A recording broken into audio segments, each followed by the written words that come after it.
ค่อยนี่นะขายตำส้มมา4 ปีเลย4 ปีปลายพุ่นเลยค่อยนี่ได้ทั้ง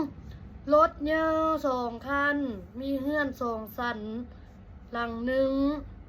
มีคำ20 บาทเดี๋ยวนี้ได้มีคำ20 บาทเมื่อวานเมื่อคืนนี่นะค่อยทึกเลข800 ล้าน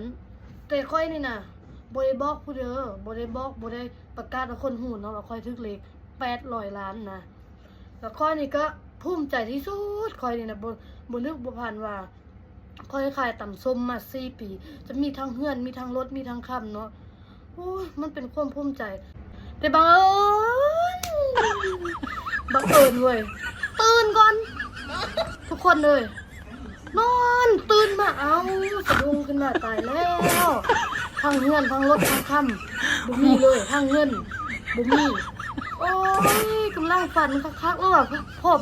แล้วว่าตื่นเหรอโอ้ยหมดเลยชีวิตนี้ตื่นไวหมดเนาะก็เลยว่าบ่มีอะไรเลยเดี๋ยวนี้เงินคำกำเกี้ยวไปหมดโยนมาตื่นกันโอ้ยบนาตื่นไวเลยมันจะทึกเล็กอีกตื่นไปทุกคนเลยโอ้ยหัวว่ามาละฉันนอนโตนอนเอาเล็กโตซะ